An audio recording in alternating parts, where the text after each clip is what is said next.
Alors, moi, c'est Olivier Roy, je suis coach de boxe. J'entraîne des boxeurs. Je suis aussi préparateur mental pour des athlètes aux Olympiques.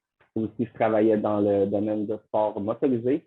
J'ai fait plusieurs grandes séries, dont j'ai travaillé jusqu'en ND. Je me suis même rendu jusqu'en F1. Hmm.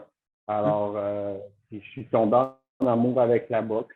Euh, depuis ce temps-là, je suis coach de boxe. J'aide des boxeurs à atteindre leur niveau où ils veulent aller.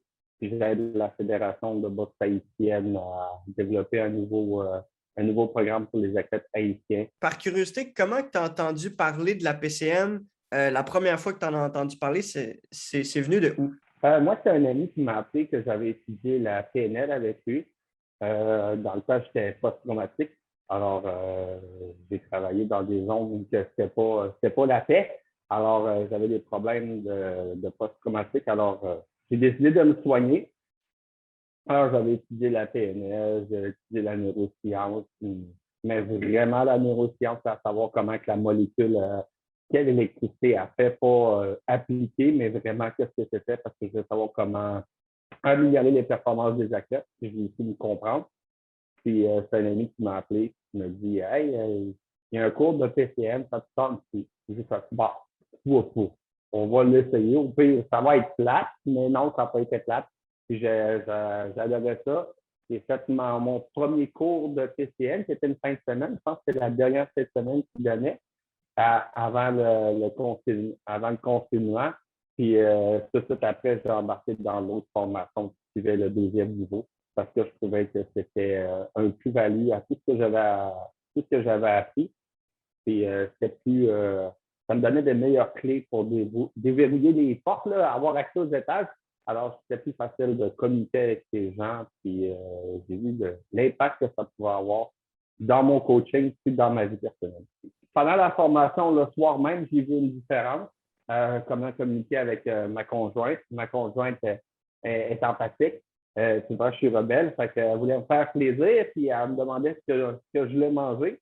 Puis, ben moi, je m'en foutais ce que je voulais manger. Je n'avais pas fait. Fait que je disais, non, toi, si tu veux. Elle dit, non, toi, qu'est-ce que tu veux? Puis, finalement, j'ai pensé à ce qu'on m'a dit. Puis là, j'ai dit, qu'est-ce qui te ferait plaisir à manger? Elle m'a donné la réponse. Ça faisait genre 15 minutes qu'on s'ostinait pour quoi souper. Puis là, j'ai dit, qu'est-ce qui te ferait plaisir, toi? Elle m'a donné la réponse tout de suite.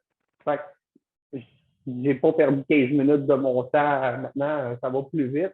Fait que je suis capable de mieux communiquer avec elle. Fait que dès le soir même, dès le premier soir de la formation, j'ai dit, OK, on va essayer on va voir si ça marche, là, puis ça fonctionne.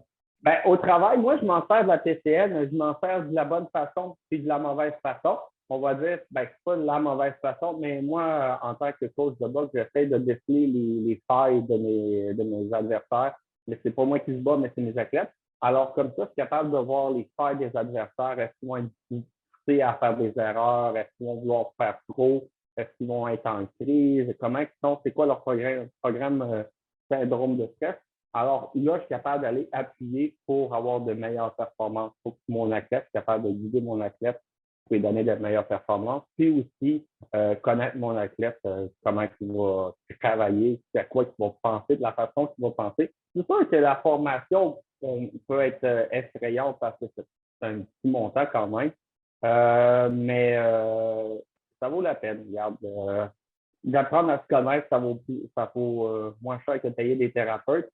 Souvent, les thérapeutes, ils vont te poser plein de questions, mais la réponse, c'est toi qui l'as.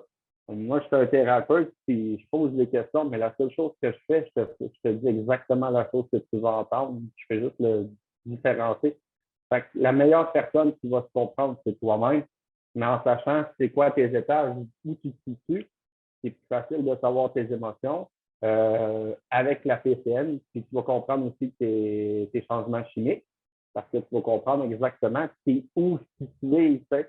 Quand, disons, ma copine, des fois, je donne souvent mon exemple de ma copine, parce que souvent, les personnes sont en couple, fait que, ils ont pas souvent des athlètes à coacher, mais quand c'est avec ma copine, mais des fois, je le vois tout de suite, son changement d'étage. Alors, je le sais même avant qu'elle le fasse, qu'elle se sent comme ça. Alors, ça me permet de mieux communiquer avec elle, puis comment je peux dire ça? d'enlever des conflits. Il y a pas vraiment de conflit chez nous. On se comprend, puis on se parle. Alors, c'est ça. Ça décèle les conflits, puis ça coûte moins cher qu'un divorce. Pour ceux qui sont en thérapie, de comprendre l'autre, puis de comprendre l'intention de l'autre, ça peut sauver beaucoup de tout. Puis, c'est une formation que je pense que avant de faire toutes les autres formations, j'ai fait plein de formations, mais je n'avais pas la fondation. Euh, je me connaissais, oui, je faisais des tests, tout ça, ça flattait juste mon ego, mais ça ne me disait pas, ça ne m'expliquait pas où j'étais situé moi. Oui, je comprenais chimiquement, mais on ne se promène pas avec des fioles qui la chimie, là, OK, là. Alors, ça m'a permis comment je peux dire ça, de mieux le comprendre, puis de mieux comprendre une situation. Puis j'en tire des nets avantages. Je fais soit au magasin que je vais acheter des choses, que je côtoie des personnes. Plus facile d'avoir des rabais aussi, parce que tu communiques ça a l'air plus sympathique, parce que tu parles dans l'étage de la personne. Alors, c'est ça. Souvent, ma base de rebelle était toujours là, mais je l'ai souvent cachée parce que je faisais des travaux que je devais être travailleur. Alors, mon côté travailleur, il est très développé. Puis j'ai un côté entrepreneur aussi qui est très développé, vu que j'ai resté dans des villes entrepreneurs, j'ai resté à New York et tout ça. Alors, je suis capable de voyager dans mes étages assez facilement, mais le côté rebelle, ben, je ne laissais pas assez s'exprimer. À la place, je dis, wow, c'est génial, je dis, ah, c'est bien. Mais dans mon intérieur de moi, je le disais, mais je n'osais pas le dire. Puis là, quand j'ai appris, bah, ben, c'est comme ça. Bon, embrasse-le, puis vis-le comme ça. Puis j'ai dit, OK, on va l'essayer. On va l'essayer, puis on va faire comme si comme une caricature. Je vais amplifier, voir jusqu'à où que je vais aller.